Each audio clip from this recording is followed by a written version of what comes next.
pouvoir décrypter en fait l'information. Voilà, j'ai rien d'autre à ajouter, j'espère que je n'ai pas été trop long, trop court. Merci.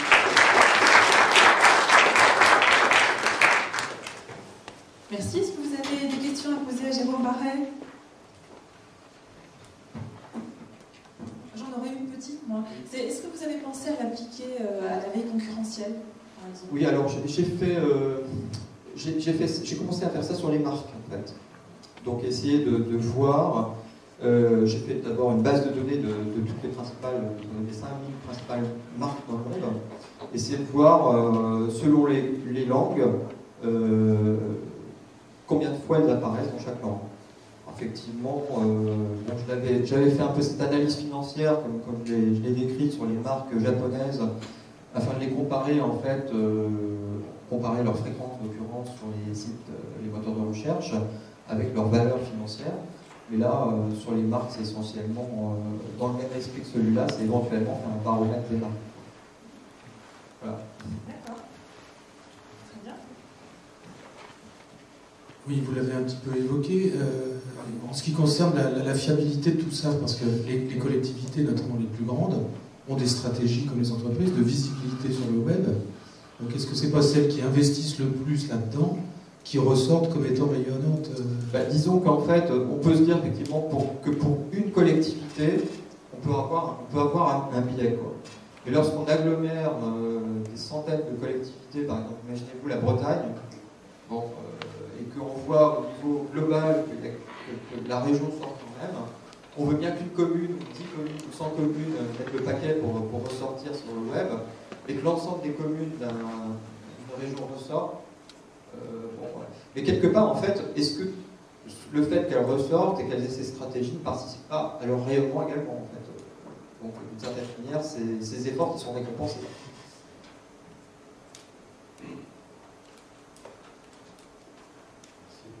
Oui, il y a un autre biais qui apparaît de plus en plus avec le Web 2 participatif. C'est qu'effectivement, dans les réseaux sociaux, Facebook, etc., donc quand quelqu'un met ses photos d'amis ou d'autres choses, en mettant je suis à Paris ou je suis à Londres, etc., donc le nombre d'occurrences, c'est quasiment autant de photos, autant d'occurrences, et ça ne donne plus rien ça donne plus sur la popularité de la photo, que sur la popularité de la ville qui est citée. Et ça, on a une inflation galopante de ce genre d'informations. Avant, les pages étaient plutôt des pages d'information. On allait chercher des données sur la ville 2 ou sur l'entreprise 2. Tandis que maintenant, je ne connais pas la proportion, mais j'ai l'impression que c'est en train de galoper à tout. Disons qu'on pourrait prendre, il y a toujours une manière de contrôler les choses, on pourrait prendre un échantillon de pages, voir 1 million de pages, les balayer, puis regarder ce qui en sort, avec effectivement une bonne composition de l'échantillon, en prenant des pages qui seraient issues de blogs, d'autres pages de sites communautaires, des pages d'entreprises, etc., de manière à essayer de s'affranchir de ce biais-là, en fait. Il y a toujours moyen de... En fait, le fait qu'une page apparaisse plus du fait que certaines personnes ont mis la photo de leur voyage par rapport à un texte sur telle ou telle ville, est-ce que ça c'est pas aussi, ça fait pas particulièrement le fait que la personne se soit déplacée, parce que ce que vous voulez dire, c'est que le fait qu'on mette particulièrement la photo sur Facebook va faire qu'elle va ressortir davantage sur les moteurs de recherche. Moi, j'utilise Internet dans un cadre associatif pour rechercher des données historiques. Donc, quand on sait on ne sait pas où c'est, donc on va à la pêche, donc on lance des requêtes, et puis soit par la partie image de Google, soit par la partie texte. Et donc, quand on cherche une ville, effectivement, un peu pas très connue, donc on tombe sur la page d'information de la ville, donc ça c'est en l'occurrence une ville. Mais on peut tomber aussi sur des photos de voyage. Alors là aussi, on peut dire que c'est un signe d'intérêt, mais on peut aussi tomber sur les pages qu'ont mis tout un paquet de copains qui échangent entre eux. Alors je ne parle même pas des blogs, parce que les blogs, c'est encore du contenu informatique. Et on peut avoir des tas de gens qui échangent des photos de la dernière surprise partie. Dans la mesure où ils habitent dans la ville en question, ça fait des tas d'occurrences qui n'apportent strictement rien en matière d'attractivité. disons que tout dépend de ce qu'on définit par le rayonnement, en fait, hein, parce que le rayonnement doit refléter en fait les évocations qu'on fait d'un territoire, même lors de conversations privées, ou est-ce que c'est... Parce que dans la notion de rayonnement, il y a aussi cette notion d'influence, quelque part, sur... par exemple, si la cour de Versailles a rayonné, c'est parce que Louis XIV a investi en masse dans le château et en fait, dans toutes les cérémonies qui a permis que en fait, cette cour rayonne au niveau européen. Donc, après, c'est peut-être la notion même de rayonnement à rediscuter, quoi.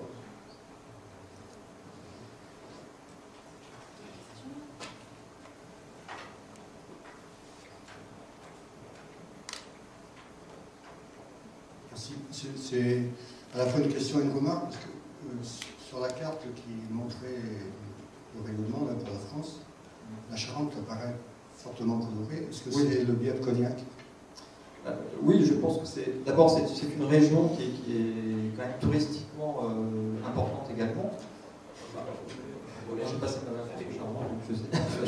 Peut-être que je suis... c'est un biais à ce qui me concerne, mais en tous les cas, à mon avis, c'est ça. Parce que quand on regarde les régions qui ressortent le plus fortement, finalement, sur ces cartes-là, on s'aperçoit que c'est des régions qui sont assez fortes, à la fois sur le plan touristique, sur le plan gastronomique, et sur le plan de la production locale, par exemple, de spécialités qui sont internationalement reconnues. Effectivement, comme le Bordeaux, le Cognac, etc. Ça ne marche pas pour le champagne. Pour le champagne, ça ne marche pas très bien, effectivement. C'est que peut-être les marques... C'est peut-être aussi que c'est pas le nom de la région.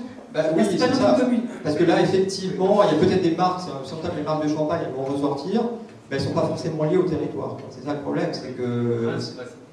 Voilà, elles ne sont pas citées. Hein, c'est Champagne Ardenne. En plus. Ardenne, ça fait... C'est Angoulême, il y a un festival de la télé. Ah, mais chaque fois, il y a un festival. L'Armagnac, on fait pas monter le Gers. Oui, juste, je me posais une question aussi sur le texte qui peut être négatif rapporté à un territoire. Quand il y a une catastrophe, un pétrolier qui échoue et on retrouve le pétrole sur les plages de Bretagne, ou un bus de Hollandais qui tombe dans un ravin, etc., ça va forcément déclencher tout à fait, oui. une communication qui est négative et qui ne participe pas au rayonnement. Donc est-ce que là, dans la perspective, il y a quelque chose moi, dans le rayonnement, je mets tout. Voilà, pour l'instant, c'est un fourre-tout. C'est une première approche qui sert à faire réagir les personnes qui tombent sur cet article-là. Effectivement, quand on parle, je ne sais pas, la catastrophe chimique de Bhopal ou de Bombay en Inde ou autre, là, c'est quelque chose de négatif qui va ressortir, mais qui va faire que la commune en question va être plus populaire qu'avant. Alors, il y a des gens, certains hommes politiques ou autres, qui disent qu'il vaut mieux faire parler de soi, même en négatif, que quelque part, à long terme, le nom, la notoriété reste, mais le côté négatif peut être estompé petit à petit. Il y en a qui jouent là-dessus. Hein, donc, est-ce que c'est valable aussi pour les territoires ? C'est une question à se poser. C'est peut-être une notion de notoriété, c'est peut-être voilà. plus que de rayonnement finalement. Comme avec rayonnement, on associe ça peut-être à d'autres notions assez positives. Alors, tout à fait. Alors effectivement, là, on revient à la définition même du rayonnement qui évoque rayonnement, c'est rayonnement solaire, etc., qui évoque quelque chose de positif, voire de culturel. Donc, mais on pourra le faire en essayant effectivement, comme je l'ai dit, de faire une typologie des pages. Des pages qui sont davantage liées à des événements ou à d'autres choses. C'est intéressant d'ailleurs de coupler votre recherche avec les outils de text mining de Gamersoft. Oui, je pense aussi. Moi, j'ai sur la version de base de la télé. Donc,